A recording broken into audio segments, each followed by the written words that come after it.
Hi everyone, I'm Jim and welcome to the review of Murdered Love, the 8th studio album by the band P.O.D. Today is the 10th anniversary of the record. I've been a massive P.O.D fan since 2001.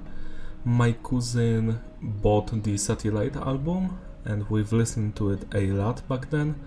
It always reminds me of the good old childhood days, even if back then I did not understand any of the lyrics. Since then I've been following this band and all of their records. My favorite is probably Fundamental or Satellite or Payable on Death. It's always hard to choose, it depends on my mood. These are just perfect albums for me, I always enjoy them, even if they have some flaws. Anyways, after the weak 7th album about angels and shit, P.O.D decided to make Murdered Love. Howard Benson returned as a producer. He produced all of my favorite P.O.D albums, Fundamental, Satellite and Payable. Today we'll find out if they recaptured the essence and spirit of the old school P.O.D stuff. The production of the record is tight. I'm glad that Howard is back. Everything sounds crispy and amazing. I love the sound of instruments and vocals. The message of the record is diverse. It's mostly about God and struggles. It's a Christian band. I have no problems with it. The structure of the songs is basic stuff: verse, chorus, solo, and chorus. I really dig the structures here, even if they are not advanced. The album's opener, Eyes, features Jamie Jasta of the band Hatebreed. The song is legendary, I love everything about it. It's a strong beginning to the album, very punchy. I love the screaming, I love the singing. I have no idea what the song is supposed to be about. 10 out of 10. Murdered Love features Sick J. Ken of the band Psycho Realm. You can remember him from the album Testify. He was on 2 songs. One of them was Mark My Words, from what I remember. This song is sick. I love that the old school P.O.D atmosphere is on this song, especially in the riffs. I enjoy this a lot. The vocals are on point. I love everything about this song, 10 out of 10. Higher is more of a mellow song. It's happy. I enjoy it. It's not that heavy, but it brings us a good message. 7 out of 10. I can say the same thing about Lost in Forever. It's a cool song, but I feel like it isn't growing up to its potential when it comes to the vocals, but the band fixed that on the other version of the song. This one is just good. I will talk more about this stuff on the second version. 7 out of 10. West Coast Rocksteady features Sandog of Cypress Hill. It's a more of a fun song. They're talking about being from a cool town and state, shit like that. It's basically pointless, but it's funny. 7 out of 10. Beautiful. Now this song, I am not that into the vocals or the instruments, but I do really enjoy the lyrics, which talk about struggles in life, trying not to kill yourself, stuff like that. It's really cool because the song sounds like some romantic ballad or some shit, but the verses are really heavy when it comes to the lyrics. I enjoy it. It's a decent song. 6 out of 10. Babylon the Murderer has that reggae vibe that P.O.D always had on some of their previous albums. I enjoy this song. It kinda reminds me of Skin Red, but it's good. 7 out of 10. I enjoyed the guitars here the most. On Fire. Now this song is literally on fire. I enjoy every second of it.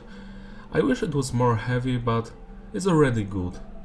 It's a banger. 9 out of 10. Bad Boy is the worst song on the record for me.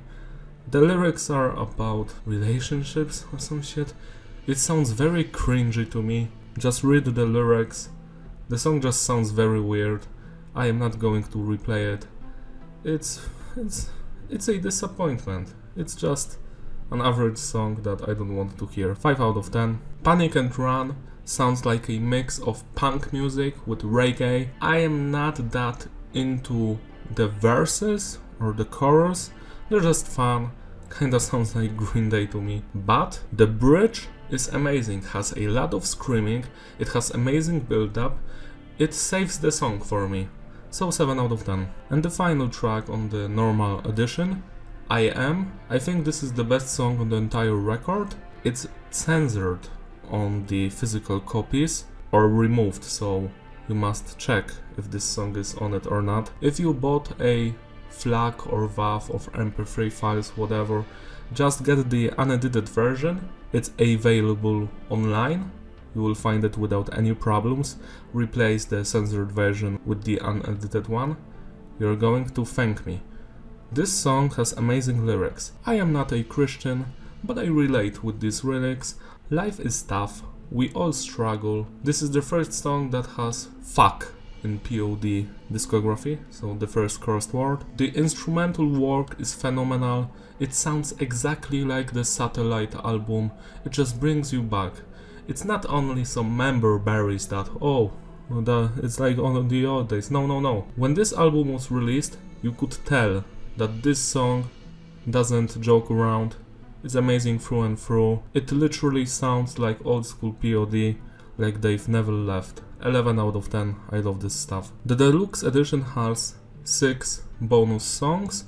The first one is Burn It Down. I really enjoy it. It has some screaming, some singing, nice chorus, verses are also nice, 7 out of 10. Find a Way is also the same. Now, we have 2 acoustic versions, Beautiful and West Coast Rock Steady. Beautiful, I don't enjoy the acoustic one because for some reason the vocals are panned on the right side, so you only hear them on the right side, and on the left there is just an instrument. I don't know if it was a mistake or maybe I have a fucked up copy of the record, I don't know. It's just weak to me. 5 out of 10, I don't want to listen to it ever again. I can say the same thing about West Coast Rocksteady. It's an acoustic version, but it doesn't bring anything new to the table, and there is no Sandog. 6 out of 10, it just exists. On Fire, Chris Blackwood mix. It's a different mix than Howard Benson's one. I don't enjoy it. I think the album version is way better than this mix. 6 out of 10. And the final song, Lost in Forever Scream. It's a different version of Lost in Forever. The only difference between the first one and this one is that this one has a way better chorus. The guitarist is screaming in the chorus and it makes the chorus 10 times better than the original one. That's why this version has a music video and everyone knows it. It elevated the song for me, 8 out of 10. So going back to the record, the consistency is stable. The only song that ruins it for me is Bad Boy, because it's average, everything else is above that. The flow is fitting, especially on the normal edition. You only skip Bad Boy, as I said. But on the deluxe edition it's more complicated because we have those very weak acoustic versions and Chris Blackwood mix. The deluxe edition overall is a better bargain because you get 2 new songs and Lost in Forever Scream, which is a way better version of Lost in Forever, but you also get some shitty stuff. Replayability, hell yeah, this is a great album. It's a return to form after Weak Angel album, which I always forget how it's called. When Angels and Serpents Dance? Or When Serpents and Angels Dance? I don't know, but it was very weak. I've never really enjoyed it, but this one, when it was released, it made me happy. I was like, wow, P.O.D still has it in them to create something interesting and good that I will actually re-listen to. It's not on the same level as the first albums. I think like P.O.D had a gold strike with Fundamental, Satellite, Payable on Death and Testify. Like, those 4 albums were so good, I enjoyed all of them and I will always cherish them even if I don't believe in God and stuff like that. It's just good music. Good music is good music, even if you don't agree with the message or things like that. This is great stuff. Thank you for watching, don't forget to like and subscribe, and I will see you in another video. Bye!